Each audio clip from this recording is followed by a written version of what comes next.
So Season 1 of Teen Wolf is basically as follows. We have Scott McCall, teenage misfit extraordinaire who happens to be our protagonist.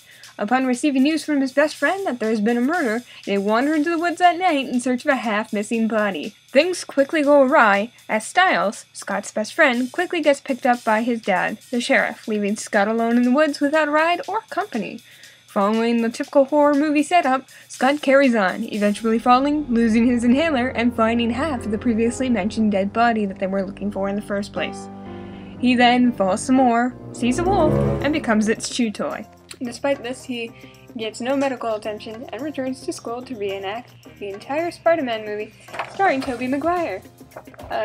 Just minus the Green Goblin and the weird, awkward bromance.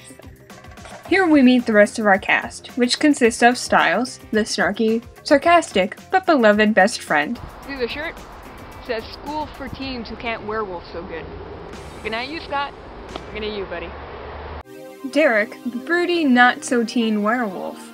Allison, the feisty love interest with a killer family. Lydia, the brainy and fashionable popularity queen of Beacon Hills. And Jackson, Lydia's boyfriend and captain of the lacrosse team. The first act is spent attempting to get Scott's abilities under control. This occurs mostly through trial and error and a lot of practice. Through doing this, Scott hopes to continue to play lacrosse efficiently, and date Allison without messing things up, as well as try to figure out who bit him in the first place and caused this transformation.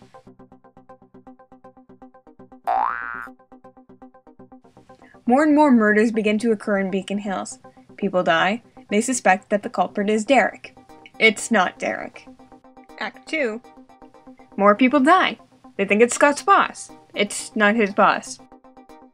In its third act, the Alpha is revealed to be Peter, Derek's uncle, who is actually the one responsible for giving Scott the bite, and is also the Alpha who's been killing the civilians of Beacon Hills.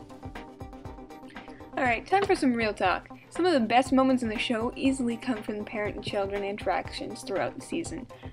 However, if you're only going to watch maybe like one episode of the series and you're not a big Derek fan, I highly recommend that you watch episode 10. Ian Bohan plays a wickedly fun villain and you'd be missing out on so much just from that one episode. Through season 1, there is a lot of romance, but each relationship serves the characters well. But with romance comes drama, and there is a lot of drama, and romance and drama, and just about everything else in between.